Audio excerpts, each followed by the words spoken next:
Pemirsa, apa kabar? Si Jonathan membawakan Warta Berita PTS tanggal 12 Desember.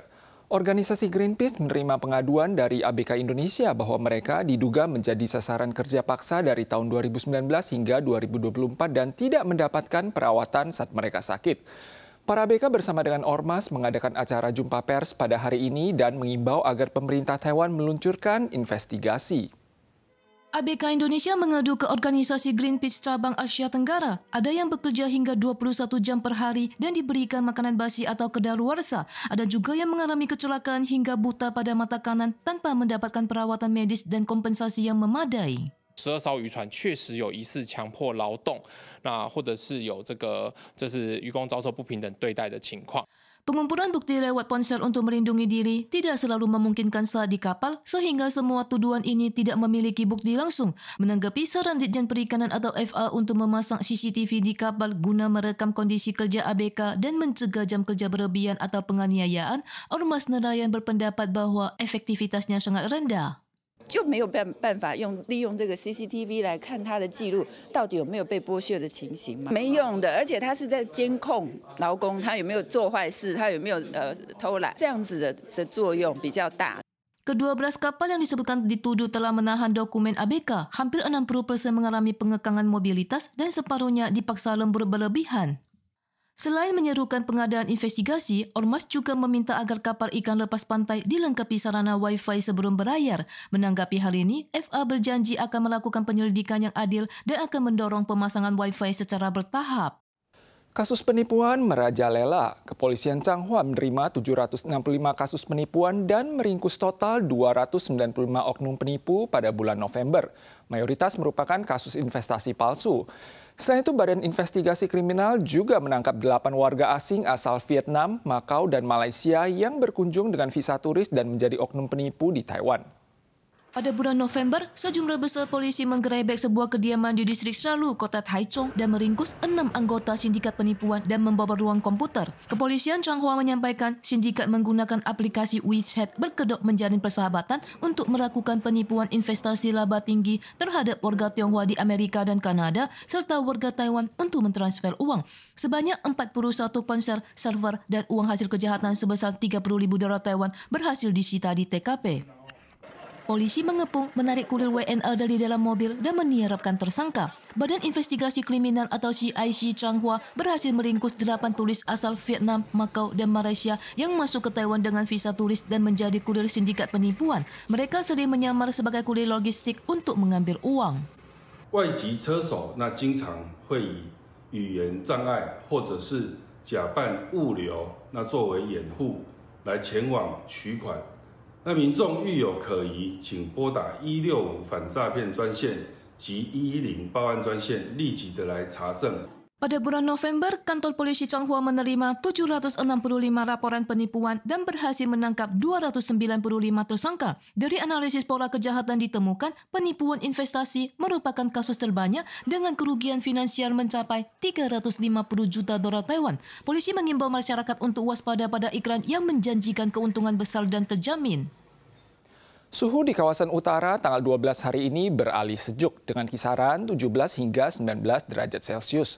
Walau suhu siang hari di wilayah sentral dan selatan agak tinggi, warga tetap disarankan memerhatikan perbedaan suhu antara siang dan malam. Selain itu, wilayah utara tetap diselimuti curah hujan singkat berkala dan kawasan pantai utara serta timur laut Keelung juga berpeluang mendapat curah hujan deras sporadis. Akibat dampak angin monsun timur laut, hujan singkat berkala tetap turun dari Hsinchu ke utara, Yilan, dan Hualien.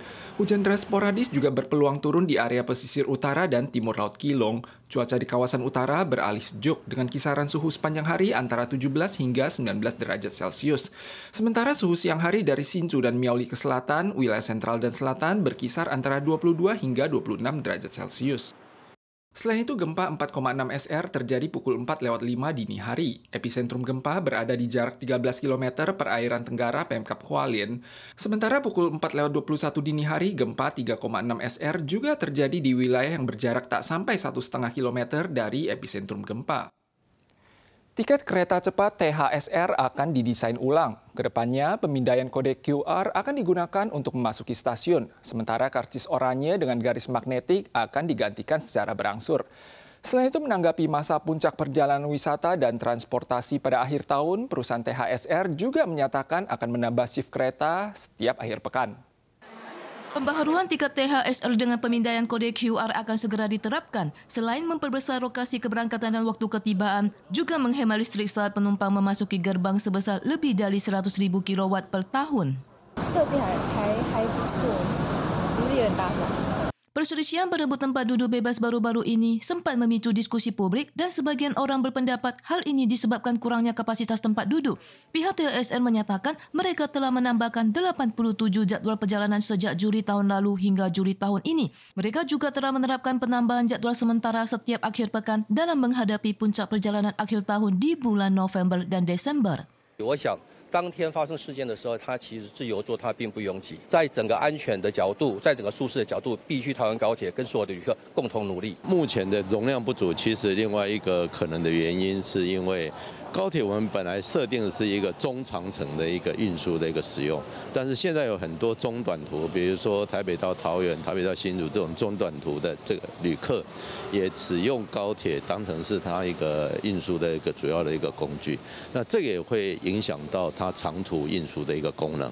Pakar menjelaskan bahwa perbedaan tarif jarak pendek dan menengah tidak terlalu besar sehingga penumpang cenderung memilih THSR. Untuk itu mengimbau pemerintah untuk tidak mengontrol tarif transportasi publik guna menarik penumpang jarak pendek dan menengah menggunakan kereta api dan bus antar kota sehingga fungsi transportasi dapat dimaksimalkan.